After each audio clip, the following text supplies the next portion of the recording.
ವಿಶ್ವಾಸ್. High high high, ನಾನೇ ವಿಶ್ವಾಸ್. ಕಾರೆಲ್ಲ ಇದೆ ಅಂದ್ರೆ ದೊಡ್ಡ ಕಂಪ್ನಿನೇ ಇರಬೇಕು.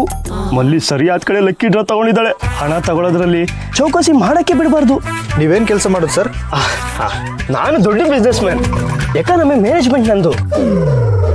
ಎಕಾನಮಿ ಮ್ಯಾನೇಜ್ಮೆಂಟಾ? ಹೌದು. ಯಾವ ದುಡ್ಡನ್ನ ಎಲ್ಲಿ ಹೂಡಿಕೆ ಮಾಡಿದ್ರೆ ಲಾಭ ಆಗುತ್ತೆ, ಎಲ್ಲಿ ಇನ್ವೆಸ್ಟ್ ಮಾಡಿದ್ರೆ ಫ್ಯೂಚರಲ್ಲಿ ಒಳ್ಳೇದಾಗುತ್ತೆ, ಇದನ್ನೆಲ್ಲ ನಾನು ನೋಡ್ಕೋತೀನಿ. ಓ, ತುಂಬ ಕೆಲಸ ಅನ್ಸುತ್ತೆ. ಹೌದು, ಮತ್ತೆ ಒಂದು ಚೂರು ಪುರ್ಸತ್ತಿರಲ್ಲ. ಏನೋ ನೀವು ಕರೆದ್ರಿ ಅಂತ ಬಂದೆ. ಏನು, ನಾನು ಕರೆದ್ನಾ? ಅಂದ್ರೆ ನೀವೇ ಲಕ್ಕಿ ಡ್ರಾ ಇದೆ ಅಂತ ಕರೆದಾಗ ನಾನು ಬರ್ದೇ ಇರೋಕ್ಕಾಗುತ್ತಾ? ಹೌದು ಬಿಡಿ, ನನಗೂ ಅನಿವಾರ್ಯ ಬರಬೇಕಾಯ್ತು. ಅಂದಂಗೆ 10 ಲಕ್ಷ. ಸರ್, ನಾನು ಅವಾಗಲೇ ಹೇಳಿದ್ನಲ್ವಾ, 10 ಲಕ್ಷ ಎಲ್ಲ ಕೊಡೋಕ್ಕಾಗಲ್ಲ. 10 ಲಕ್ಷ ವ್ಯಾಲ್ಯೂದು ಗಿಫ್ಟ್ ಕೊಡ್ತೀವಿ ಅಂತ ಅಂದಿದ್ದು. ಕ್ಯಾಶ್ ಎಲ್ಲ ಕೊಡೋಕ್ಕಾಗಲ್ಲ. ಏನು ಗಿಫ್ಟ್ ಕೊಡ್ತೀರಾ ಅಂತ ಅದು ಹೇಳಿ. ಅದನ್ನು ನೋಡಿ ಬೇಕಾ ಬೇಡ ಅನ್ನೋದನ್ನ ನಾನು ಡಿಸೈಡ್ ಮಾಡ್ತೀನಿ. ಏನಂತ ಹೇಳೋದಪ್ಪ? ಯಾಕೆ ಸರ್ ಸುಮ್ಮನೆ ಇದ್ದೀರಾ? ನೋಡಕ್ ಒಳ್ಳೆ ದೊಡ್ಡ ಕಂಪ್ನಿ ಥರ ಕಾಣಿಸ್ತೀರಾ. ನೀವು ಬರೀ ಜುಜ್ಬಿ 200-300 ರೂಪಾಯಿ ಗಿಫ್ಟ್ ಕೊಡಂಗಿದ್ರೆ ನಾನೇ ಮನೆ ಅಡ್ರೆಸ್ ಕೊಡ್ಬೇಕು ಹೇಳಿ. ಅಷ್ಟು ಕಮ್ಮಿ ಇದೇನು ಕೊಡಲ್ಲ, ಜಾಸ್ತಿ ಇದೆ ಕೊಡ್ತೀವಿ. ಕೊಡ್ತೀನಿ ಅಂತ ಅವಾಗಿಂದ ಹೇಳ್ತಾನೆ ಇದ್ದೀರಾ. ಏನು ಕೊಡ್ತೀನಿ ಅಂತಾದ್ರೂ ಹೇಳಿ, ಇಲ್ಲ ಅಂದ್ರೆ ಬಂದಿದ್ದಾರಿಗೆ ಶುಂಕ ಇಲ್ಲ ಅಂತ ನಾನು ವಾಪಸ್ ಹೋಗ್ತೀನಿ. ಇರಿ ಒಂದು ನಿಮಿಷ. ಏನು ಗಿಫ್ಟ್ ಅಂತ ಹೇಳೋದು?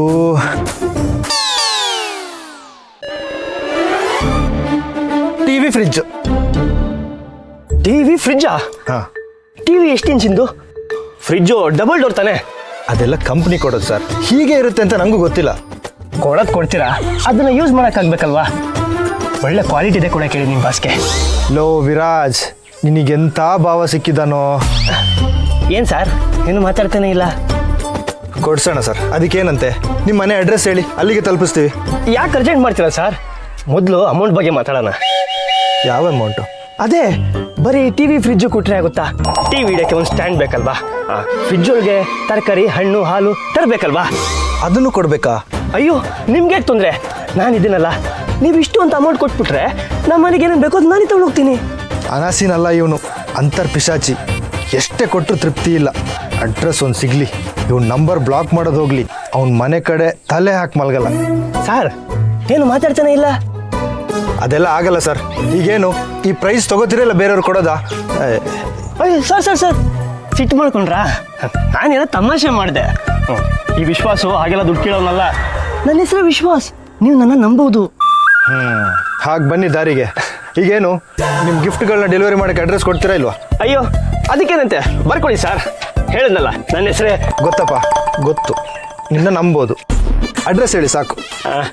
Number 24, Jayanagar, 4th block, Bengaluru. ಸರಿ, ಕಳಿಸ್ತೀವಿ. ಸರಿ ಸರ್, ಹರಿದೆ ಕಳಿಸಿ. ಆಯ್ತು, ಬರ್ತೀನಿ ಸರ್. Bye sir. ಅಬ್ಬಾ, ಇನ್ನೇನಿದ್ರು ವಿರಾಜಿಗೆ ಬಿಟ್ಟಿದ್ದು. ಇಂಥ ಫ್ಯಾಮಿಲಿನ ಒಪ್ಪಿಸಿ ಮೂಗುತಿ ಹುಡುಗಿನ ಅದೇ ಹೋಲಿಸ್ಕೊಳ್ತಾನೋ. ಮೇಡಮ್, ಇವತ್ತು ನಾನು ದಿನದ ಭವಿಷ್ಯದಲ್ಲಿ ಏನು ಬರ್ದಿದೆ ಅಂತ ಸ್ವಲ್ಪ ಓದಿ ಹೇಳ್ತೀರಾ? ಯಾಕೋ ಬೆಳಗ್ಗೆಯಿಂದ ಬಲಗಣ್ಣು ಅದರ್ತಾ ಇದೆ. Please madam. ಸರಿ, ಯಾವ ರಾಶಿ ನಿಂದು?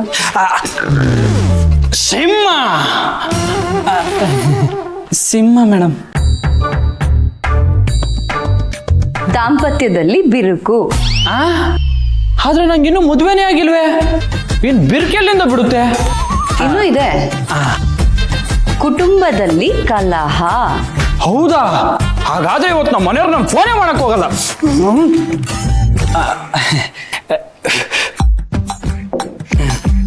ಮುಂದೆ ಅನಾವಶ್ಯಕ ಕೆಲಸಗಳಲ್ಲಿ ಮೂಗು ತೂರಿಸಬೇಡಿ. ಅದ್ ನೀನ್ ಯಾವತ್ತು ಮಾಡೋದೇ ಅಲ್ವಾ? ಕೈಯಲ್ಲಿ ಗ್ಲಾಸ್ ಇದೆ, ಹುಷಾರು.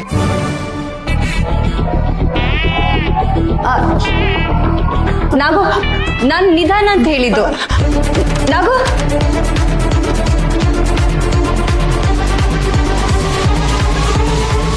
ನಾಗು, ಸೌಂಡೇ ಬಂದಿಲ್ವಲ್ಲ?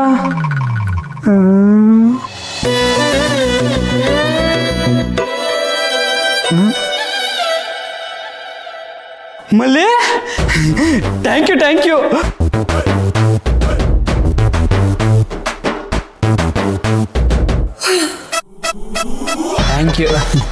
ಏನ್ ನಾಗು ನೋಡ್ಕೊಳ್ಳೋದಲ್ವಾ? ನಾನೇನ್ ಮಾಡ್ಲಿ, ನನ್ನ ಭವಿಷ್ಯನೇ ಸರಿ ಇಲ್ಲ. ಇಲ್ಲಿ ಗಾಜಿನ ವಿಚಾರದಲ್ಲಿ ಉಷಾ ಅದೇ ನೀವ್ ಹೇಳಿದ್ರಲ್ಲ ಅದು ಸರೋಯ್ತು.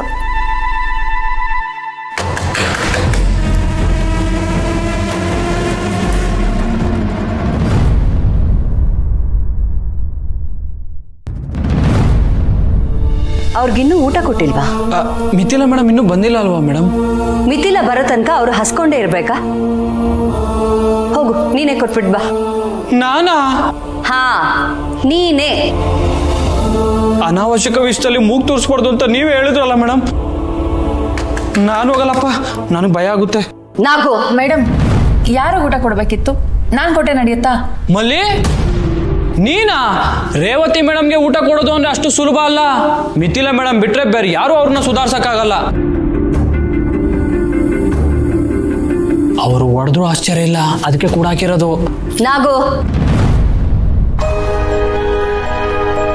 ಮಲ್ಲಿ, ಆಗ್ತಿರೋ ವಿಚಾರಕ್ಕೆ ಕೈ ಹಾಕೋದು ಬೇಡ. ನೀನಿನ್ನೂ ಹೊಸಬ್ಳು. ನಾವು ಕೊಟ್ರೇನೆ ಅವರು ಊಟ ಮಾಡಲ್ಲ. ಮಿಥಿಲಾನೇ ಬರಬೇಕು. ಅವಳು ಬಂದಮೇಲೆ ಊಟ ಕೊಡ್ತಾಳೆ ಬಿಡು. ಮೇಡಮ್, ಅವರೆಲ್ಲ ಬರೋದು ಇನ್ನೂ ತಡ ಆಗುತ್ತೆ ಅನಿಸುತ್ತೆ. ಅಷ್ಟೊತ್ತವರೆಗೂ ಅವರು ಹಸ್ಕೊಂಡಿರ್ಬೇಕಾ? ನಾನು ಒಂದ್ಸಲ ಪ್ರಯತ್ನ ಪಡ್ಲಾ? ಸರಿ, ಅಷ್ಟಿಷ್ಟ ಇದ್ರೆ ಹೋಗಿ ಟ್ರೈ ಮಾಡಿ ನೋಡು. ಆದರೆ ಒಂದು, ನಿನಗೇನಾದ್ರೂ ಆದರೆ ನಾನು ಜವಾಬ್ದಾರಿ ಅಲ್ಲ.